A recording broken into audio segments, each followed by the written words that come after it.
ஓம் தாரமர் கொன்றையும் ஷண்பகமாலையும் சாத்தும் பிள்ளை பூரர்தம் பாகத்து உமை மைந்தனே உலகேழும் பெற்ற சீரபிராமி அந்தாதி எப்போதும் என் சிந்தையுள்ளே காரமர்மேனி கணபதியே நிற்க கட்டுரையே. ஸ்ரீ அபிராமி பட்டர் அருளிய அபிராமி அந்தாதியில 22வது பாடல். கொடியே இளவஞ்சி கொம்பே எனக்கு வம்பே பழுத்த படியே மறையின் பரிமளமே பனிமாலிமய பிடியே பிரமன் முதலாய தேவரை பெற்ற அம்மே அடியே நிறந்திங்கு இனி பிறவாமல் வந்தாண்டு கொள்ளே. அபிராமி பட்டர் மிக முக்கியமான ஒரு பிரார்த்தனையை அம்பாள் முன்னாடி வைக்கிறார். அம்மா, நான் இந்த உலகத்துல பிறந்துட்டேன். பிறந்த நான் இறந்தே ஆக வேண்டும். இறக்கிறத பத்தி எனக்கு கவலையே இல்லை. ஆனா என்னன்னா, திரும்ப இங்க இந்த பிறவி சுழல்ல நான் சிக்கும்படி பண்ணிடாது. திரும்ப இந்த உலகத்துல புல்லாகி கூடாய் குருவாகி திரும்ப எனக்கு அந்த சைக்கிள்ல மாட்டி விட்டுறாது. இந்த பிறவி சுழலில் நான் துன்பப்பட்டு இன்பத்தையும் துன்பத்தையும் மாறி மாறி அனுபவித்து எனக்கு போரும் போரும் என்று ஆகிவிட்டது. எனக்கு தயவு செய்து எனக்கு விவேக முக்தியை கொடு. இனி பிறவாமல் நான் ஆகும்படி நீ என்னை ஆட்கொள்ள வேண்டும் அப்படின்னு முக்கியமான ஒரு பிரார்த்தனைய இங்க வைக்கிறார். பெரியாழ்வாரும் பாடுறாரு.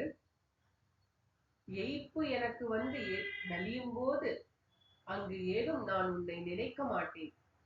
எனக்கு நோய்வாய்ப்பட்டு என் உடம்பெல்லாம் நலிஞ்சு போய் 4 பேர் என்னை பார்க்க வருவாங்க. 4 நர்ஸ் போட்டிருப்பாங்க, டாக்டர் எல்லாம் வந்து பார்த்துட்டு போயிட்டு இருப்பாங்க. அப்பெல்லாம் எனக்கு நான் உன்னை நினைப்பேன் அப்படின்னு சொல்றதுக்கு இல்லமா. நான் எப்படி வேணா இருக்கலாம், நான் என் பேரனை பார்த்துட்டு இருக்கலாம், என்ன வேணா ஆகலாம். ஆனா என்ன சொல்றாரு? அப்போதைக்கு இப்போதே சொல்லி வைத்தேன் அரங்கத்தரவனை பள்ளியானே. பெரியாழ்வார் பாடுறாரு, நான் நோய்வாய்ப்படும் போது உன்னை நான் நினைக்க மாட்டேன் அப்படின்னு. நம்ம எல்லாம் எங்க போய் சொல்லிக்கிறதுன்னு தெரியாது. அப்பேற்பட்ட ஆழ்வாரை பாடுகிறார். நோய்வாய்ப்படும் போது நான் உன்னை நினைக்க மாட்டேன். நமக்காக தான் பாடி வச்சுட்டு போயிருக்காரு. ரொம்ப கஷ்டம். ஒரு கஷ்டத்துல இருக்கும் பொழுது எல்லாம் ரொட்டீன் நல்லபடியா போயிட்டு இருக்கும் போது, நம்மளுடைய வாழ்க்கை சீராக அமையும் பொழுது, காலையில இருந்து ராத்திரி வரைக்கும் நம்ம நினைத்த பணிகள் எல்லாம் செவ்வனே நடைபெறும் போது அம்பாளை பற்றி கொள்ளுதல் அப்படிங்கிறது ரொம்ப வாஸ்தவமா ரொம்ப நல்ல விஷயமா இருக்கும். அப்பா, இன்னைக்கு ரொம்ப நல்லா பாராயணம், ரொம்ப ஸ்ரத்தையா பண்ணினேன், நல்லா ஜபம் பண்ணினேன், நல்லா தியானம் பண்ணினேன் எல்லாம் சொல்லுவோம். ஆனால் நோய்வாய்ப்படும் பொழுதோ, உடல் மெலிந்து இறக்க இருக்கும் பொழுதோ இறைவனை பற்றுதல் அப்படிங்கிறது ரொம்ப ரொம்ப கடினமான ஒரு காரியம். நம்மளுடைய வலிதான் நம்மளுக்கு பெரிய விஷயமா இருக்கும். எல்லாம் சாய்ஸ்ல விட்டுடுவோம். இன்னைக்கு பண்ணாட்டினா பரவாயில்ல, ஜபம் பண்ணாட்டினா பரவாயில்ல, யோகா பண்ணாட்டினா பரவாயில்ல, ஏன்னா எனக்கு உடம்பு முடியல அப்படின்னு சொல்லிட்டு எல்லாத்துக்கும் நிறைய எக்ஸ்கியூஸ் எடுத்துப்போம். பிராமி பட்டர் சொல்றாரு, நான் இறக்கும் தருவாயில் உன்னை நினைப்பேனா தெரியாது அம்மா, ஆனா நீ எனக்கு முன்னாடி என்னை காப்பாற்ற வேண்டும், என்னை ஆட்கொள்ள வேண்டும், எனக்கு நீ பிறவா நிலை நீ அருள வேண்டும். திருவள்ளுவரும் என்ன சொல்லியிருக்காரு? வேண்டுங்கால் வேண்டும் பிறவாமை, மற்ற வேண்டாமை வேண்ட வரும். நீ ஒண்ணு ஆசைப்படுறன்னா பிறவாமைக்கு ஆசைப்படு, முக்திக்கு ஆசைப்படு, எல்லாருக்கும் பிரயோஜனமா போகும். அது எப்படி நிகழும் அப்படின்னு கேட்டா, நம்ம புலனின்ப நாட்டத்துல நம்ம செல்லாம இருந்தோம், அதை விரும்பினோம், புலனின்ப நாட்டம் இருக்கக்கூடாதுங்கிறத விரும்பினோம் அப்படின்னா நமக்கு பிறவாமை அப்படிங்கிறது வரும் அப்படின்னு சொல்றாரு திருவள்ளுவர் அவ அறத்தல் அதிகாரத்துல. இங்க எப்படி அட்ரஸ் பண்றாரு அபிராமி அம்மாவை? கொடியே. அம்பாளுடைய அவயவங்கள்லாம் எப்படி இருக்கு? கொடி போன்றதா இருக்கு. ரொம்ப மென்மையா இருக்கா அம்பாள். கோமலாங்கி அப்படின்னு அவளுக்கு ஒரு பெயர். கோமலாங்கினா மென்மையான அவயவங்களை உடையவள். இது மட்டுமல்ல, நிறைய நாமாக்கள் இருக்கு இது சம்பந்தமா. விசதந்து கனியசி. அம்பாளுடைய உடம்பு எப்படி இருக்கு? அந்த தாமரை தண்டுல இருக்கக்கூடிய அந்த நூல் போல இருக்கு. நளினி அப்படின்னா தாமரை குவியலா இருக்கு அம்பாள். தாமரை எவ்வளவு மென்மையா இருக்குமோ அந்த மாதிரி எல்லாமே அம்பாள் சம்பந்தப்பட்டது எல்லாமே நிறைய தாமரை சம்பந்தமா இருக்கும்.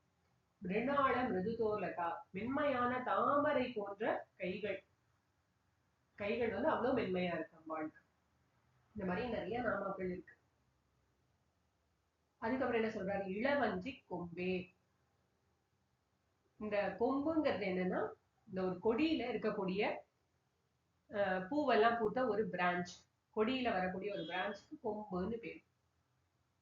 இளவஞ்சி கொம்பே, அதுவும் வஞ்சி கொடின்னு கேள்விப்பட்டிருக்கோம். அந்த வஞ்சி கொடியினுடைய கொம்பு, அதுவும் ரொம்ப இளமையான யங்கா இருக்கக்கூடிய ஒரு பிளான்ட், டெண்டரா இருக்கக்கூடிய ஒரு பிளான்ட், அந்த வஞ்சி கொம்பே.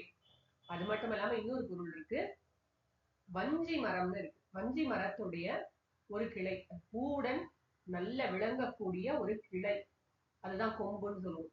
அந்த பூவுடன் விளங்கக்கூடிய கொம்பு போன்றவளே. அடுத்து என்ன சொல்றாரு, எனக்கு வம்பே பழுத்த படியே. வம்புன்னா என்னன்னா, ஒரு புதுமைக்குதான் வம்புன்னு பேரு. எது ரொட்டீனா நடக்குதோ அதுக்கு வம்புன்னு பேரு இல்லை. இது என்னடா வம்பா போச்சுன்னா அவுட் ஆஃப் ரொட்டீனா இருக்கு அப்படின்னு அர்த்தம். எனக்கு வம்பே பழுத்த படியே. படினா முறைன்னு அர்த்தம். அதாவது ஒரு காய் வந்து பழமாகணும், ஒரு பூ காயாகி காய் வந்து பழமாகணும். நம்ம வீட்டுல எல்லாம் செடி வளர்ப்போம், கொண்டு வந்து வச்சோன்னா உடனே அடுத்த நாளே பூவெல்லாம் பூக்காது, டைம் எடுக்கும். அப்புறமா அது ஒரு பெரு செடி மொட்டு தான் வருதுன்னு நினைப்போம், கடைசியில பார்த்தா அது இலையா இருக்கும். மொட்டு தான் வருதுன்னு நினைப்போம், இலையா இருக்கும். அப்புறம் திடீர்னு பார்த்தா ஒரு நாளைக்கு மொட்டு விடும். அந்த மொட்டு பூவாகும், பூல இருந்து காய் காய்க்கும், காயில இருந்து கனி ஆகும். அது ரொம்ப பெரிய சீசனல் ப்ராசஸ். அது அந்தந்த சீசன்ல அந்தந்த பழங்கள் கிடைக்கும் போது நமக்கு ரொம்ப குஷியா இருக்கும். மாம்பழம் எல்லா நேரத்திலயும் கிடைக்காது, நுங்கு எல்லா நேரத்திலயும் நமக்கு கிடைக்காது. அது மாதிரி அந்தந்த சமயத்துலதான் கிடைக்கும். ஆனா இங்க என்ன சொல்றாரு அபிராமி பட்டர், அந்த மாதிரிலாம் வந்து எனக்கு நான் பழுத்த பழமாய்தான் எனக்கு அருள் புரியணும். எல்லாரும் பொதுவா என்ன என்ன முறைன்னு கேட்டா, நம்ம வந்து அம்பாளை சரணாகதி பண்றோம், பண்ணிட்டு நம்ம வந்து வாழ்க்கையில கஷ்ட நஷ்டங்கள் எல்லாம் படுவோம். குழந்தையில இருந்து நம்மளுக்கு தெய்வ பக்தி எல்லாம் ஊட்டுறதுக்கு பெற்றோர் முயற்சி செய்வாங்க. ஆனாலும் நம்ம ஏதோ சொல்லிட்டு இருக்கோம், அபிராமி எந்தாதிலாம் மெக்கானிக்கலா சொல்லிட்டு இருக்கோம். வாழ்க்கையில அடிப்படை அடிப்படை இதனுடைய பொருள் புரிய ஆரம்பிக்கும். உண்மையாவே நாம் பற்றுக்கோடாக கொள்ள வேண்டியது அம்பாளை மட்டுமே அப்படிங்கிறது புரியும். நிறைய சாதனைகள்லாம் பண்ணுவோம், நிறைய ஜபம் எடுத்துப்போம், தியானம் பண்ணுவோம், என்ன செயல் செஞ்சாலும் அது அம்பாளுக்கு சமர்ப்பணம் பண்ணுவோம். நிறைய அவளுடைய புகழை பாடுவோம், ஸ்தோத்திரங்களை பாடுவோம், நிறைய வந்து சத்சங்கத்துல இருப்போம், நிறைய சாஸ்திரங்களை எல்லாம் படிப்போம். இதெல்லாம் படிச்சு நமக்கு அம்பாள் அருள் புரிவாள். இங்க அவர் என்ன சொல்றாரு, என்னால அந்த மாதிரிலாம் வந்து எத்தனை பிறவிகள் ஆகுமோ நான் பக்குவப்பட எனக்கு தெரியாதுமா. இந்த பிறவியில கூட நான் வந்து இன்னைக்கு பெட்டர் பர்சனா இருக்கேனா அப்படின்னு கேட்டா ஏதோ கொஞ்சோண்டு. ஆனா எனக்கு பக்குவம் வருமா இந்த பிறவிலன்னு எனக்கு தெரியல. இன்னும் எத்தனை பிறவிகளை நீ கொடுத்தாலும் அதை முறையாக பயன்படுத்தி எனக்கு வந்து ஜபதபங்கள்லாம் ஈடுபட்டு உன்னை பற்றுதலுக்குரிய எனக்கு அதற்கான சாமர்த்தியம் எனக்கு இல்லை. அதனால நீயே எனக்கு அனுகிரகம் பண்ணியிருக்க. எனக்கு வம்பே பழுத்த படியேனா, பழுத்த அதாவது சீசனே இல்லாத பழுத்த கனி வந்து ரொம்ப ஸ்பெஷல் இல்லையா, அந்த மாதிரி அந்த கனியின் உருவமாக இருப்பவளே அப்படின்னு பாடுறாரு. அதாவது மாணிக்க வாசகர் பாடுறாரு, யாவர்க்கும் மேல் அளவிலா சீருடையான், யாவர்க்கும் கீழாம் அடியேனை, யாவரும் வெற்றியா இன்பத்துள் வைத்தாய்க்கு என் எம்பெருமான் மற்ற அறியேன் செய்யும் வகை. யாவர்க்கும் மேல் அளவிலா சீருடையான், எல்லாருக்கும் சுப்ரீமா இருக்கிறது யாரு, அந்த சிவபெருமான். சீர் உடையான், அளவிலா சீருடையான், எல்லா புகழும் இறைவனுக்கே. அளவில்லாத புகழை உடைய அந்த சிவபெருமான். பகவானுக்கு ஒரு முக்கியமான லட்சணம், அவருடைய புகழை சொல்லி மாளாது. இங்க நாம எந்த விபூதி பார்த்தாலும் அது அத்தனையும் இறைவனுடையது. யாவர்க்கும் மேலாக அவரே இருக்கிறார். நான் வந்து யாவர்க்கும் கீழாம் அடியேனை, நான் வந்து ரொம்ப சாதாரணமானவன். யாவரும் வெற்றியா இன்பத்துள், ஆனா நீ என்னை எப்படி வச்சிருக்க, நான் எவ்வளவு கீழானவனாக இருந்தாலும் யாவருக்கும் கிடைத்தற்கறியாத அமைதியான ஆனந்தத்தில், முக்தி ஆனந்தத்தில் என்னை வைத்திருக்கிறாய். என்னுடைய பெருமானே மற்ற அறியேன் செய்யும் வகை. உனக்கு எப்படி நான் உனக்கு திருப்பி செய்ய முடியும்? நீ செய்த என்னை வந்து அவ்வளவு அமைதியா என்னை வந்து ஆனந்தமா வச்சிருக்க, நீ அதுக்கு நான் என்ன கைமாறு செய்ய முடியும் அப்படின்னு பாடுறாரு. அடுத்தது பார்த்தோம்னா மறையின் பரிமளமே. மறைனா வேதங்கள். வேதங்களின் நறுமணமாக விளங்குபவள் அம்பாள். பனிமால் இமய பிடியே. பனிமால் அப்படின்னா பனிகள் பயங்கரமா எப்படி இருக்கும், இமயமலைன்னா எப்படி இருக்கும், பயங்கரமா பனி படர்ந்து மிக உயர்ந்த மலை சிகரங்களை உடைய அந்த இமயத்தில் உலவுகின்ற பிடி. பிடினா பெண் யானை. பெண் யானை போன்றவளே. அம்பாள் இமவானுக்கு மகளாக பிறந்தாள். சிவபெருமான கல்யாணம் பண்ணிட்டாள் இல்லையா? அதனால பனிமால் இமய பிடியே. வேதங்களின் நறுமணமாக விளங்குபவளே. ஒரு மலரா வச்சுட்டோம்னா அந்த மலருக்கு நறுமணம் எவ்வளவு முக்கியமோ அந்த மாதிரி வருமோ இந்த மறைக்கு ஒரு உட்பொருளாக இருக்கக்கூடியவள் அந்த அம்பாள். பிரமன் முதலாய தேவரை பெற்ற அம்மே. பிரம்ம கீட்ட ஜனனி. பிரம்மன் முதல் ஒரு சின்ன புழு வரைக்கும் அத்தனை பேருக்கும் யாரு அம்மா அப்படின்னா அம்பாள் தான் அம்மா. பிரமன் முதலாய தேவரை பெற்ற அம்மே. எல்லோருக்கும் அன்னையாக விளங்குபவளே. அடியேன் நான் இறந்து இங்கு இனி பிறவாமல் ஆண்டு கொள்ளே. இனிமேல் நான் இந்த பூமியில இறந்த பின்னர் திரும்பவும் நான் பிறக்காதபடி நீ என்ன எனக்கு அனுகிரகம் செய்ய வேண்டும் தாயே அப்படின்னு பாடுறார்.